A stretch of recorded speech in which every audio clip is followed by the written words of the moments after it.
சூனியம் பிரபஞ்சத்தின் ரகசிய குறியீடும் சீக்ரெட் கோட் நவீன குவாண்டம் அதிகாரமும். மனித அறிவு இன்று எட்டியுள்ள உச்சகட்ட தொழில்நுட்பங்கள் அனைத்தும் இறைவனின் படைப்பில் ஏற்கனவே உள்ள விதிகளின் ஒரு சிறு பகுதியே. குரான் குறிப்பிடும் சூனியம் SIHR என்பது ஒரு மூடநம்பிக்கை அல்ல. அது மனிதகுலத்திற்கு ஒரு பரீட்சையாக வழங்கப்பட்ட இன்னும் முழுமையாக புரிந்து கொள்ளப்படாத அதிநவீன மெட்டா பிசிக்கல் நுட்பம் ஆகும். 1. வானவர்களிடமிருந்து இறக்கப்பட்ட source code. The source code. Quran 2-102 தெளிவாக கூறுகிறது. பாபிலோனில் பாபிலான் ஹாரூத் மாரூத் எனும் இரு வானவர்கள் மூலம் இந்த அறிவு மக்களுக்கிடையே இறக்கப்பட்டது. இது இறைவனால் வழங்கப்பட்ட ஒரு நுணுக்கமான அறிவு. நவீன ஒப்பீடு ஒரு நாட்டின் பாதுகாப்பிற்காக வழங்கப்படும் சைபர் செக்யூரிட்டி குறியீடுகளை போன்றது இது. ஆனால் அந்த மக்கள் அதை ஆக்கப்பூர்வமாக பயன்படுத்தாமல் கணவன் மனைவியை பிரிப்பது போன்ற தீய காரியங்களுக்கு ஹேக்கிங் பயன்படுத்த தொடங்கினர். ஒரு உயரிய தொழில்நுட்பம் தவறான கைகளில் சிக்கினால் அது பேரழிவை ஏற்படுத்தும் என்பதற்கு இதுவே முதல் சான்று.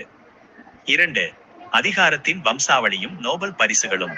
வரலாற்றில் சுலைமான் அலை அவர்களின் காலத்தில் இந்த அறிவியலும் ஜின்களை பணிய வைக்கும் ஆற்றலும் உச்சத்தில் இருந்தன. அந்த அறிவின் சிதைந்த அல்லது மறைக்கப்பட்ட பாகங்களை சில குறிப்பிட்ட சமூகத்தினர் தலைமுறையாக பாதுகாத்து வந்தனர். அதிநவீன மேலாதிக்கம். இன்று உலக பொருளாதாரம் அறிவியல் கண்டுபிடிப்புகள் மற்றும் நோபல் பரிசுகளை வெல்லும் அளவுக்கு ஒரு குறிப்பிட்ட வர்க்கம் செல்வாக்கு செலுத்துவதற்கு பின்னால் இந்த மறைவான உலக அறிவு ஹிடன் நாலேஜ் ஒரு முக்கிய காரணியாக இருக்கலாம். குவாண்டம் இயற்பியல், மரபணு மாற்றங்கள், ஜெனடிக் இன்ஜினியரிங் மற்றும் விண்வெளி ஆய்வுகளில் அவர்கள் காட்டும் அபரிதமான முன்னேற்றம் என்பது பல ஆயிரம் ஆண்டுகளுக்கு முன்பே அவர்களுக்கு கிடைத்த அந்த அதி உயர் தொழில்நுட்பத்தின் அட்வான்ஸ் டெக் தொடர்ச்சியாகவே பார்க்கப்பட வேண்டியுள்ளது. அவர்கள் உலகை ஆளுவது என்பது வெறும் பணத்தால் மட்டுமல்ல, தகவல் மற்றும் அதிர்வெண் இன்ஃபர்மேஷன் மற்றும் ஃப்ரீக்வன்சி மீதான அவர்களின் கட்டுப்பாட்டால் தான்.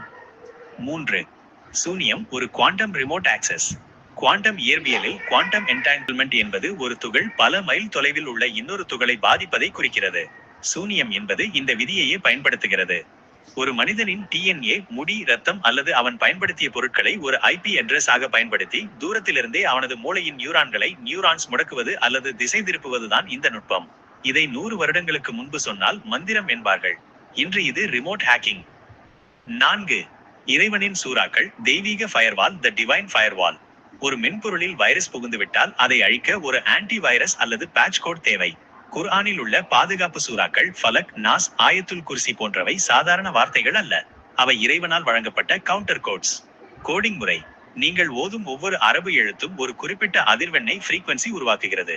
சூனியத்தின் மூலம் அனுப்பப்படும் நெகட்டிவ் டேட்டா பாக்கெட்ஸ் இந்த இறைவசனங்கள் எனும் டிவைன் ஃபயர்வால் தடுத்து நிறுத்துகின்றன. ஒரு கணினியில் ஃபயர்வால் எப்படி கண்ணுக்கு தெரியாமல் வைரஸை வடிகட்டுகிறதோ அதுபோலவே இந்த வசனங்கள் மனிதனை சுற்றியுள்ள ஆற்றல் மண்டலத்தை ஃபீல்ட் பலப்படுத்துகின்றன. 5. தற்போதைய உலக சூழல்.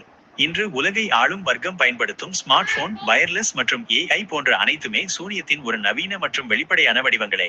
ஒரு திரையை தடவுவதன் மூலம் உலகையே மாற்றுவது என்பது 100 ஆண்டுகளுக்கு முன்பு சூனியமாக தெரிந்திருக்கும். ஆனால் இதையும் தாண்டிய ஒரு அதிர்வு நுட்பம், வைப்ரேஷன் டெக்னாலஜி, இன்றும் ரகசியமாக சில அதிகார மையங்களால் பயன்படுத்தப்பட்டு வருகிறது. குரான் கூறும் தீர்வுகள் என்பவை வெறும் பிரார்த்தனைகள் மட்டுமல்ல. அவை இந்த பிரபஞ்சத்தின் மாஸ்டர் கோடுடன் நம்மை இணைத்து எல்லாவிதமான சைபர் ஸ்பிரிச்சுவல் தாக்குதல்களிலிருந்தும் நம்மை பாதுகாக்கும் கவசங்களாகும். முடிவுரை. சூனியம் என்பது விடை தெரியாத மர்மம் அல்ல, அது மனிதன் இன்னும் எட்டி பிடிக்காத ஒரு அறிவியல் எல்லை. இறைவனின் அறிவு அனைத்தையும் சூழ்ந்திருக்கிறது.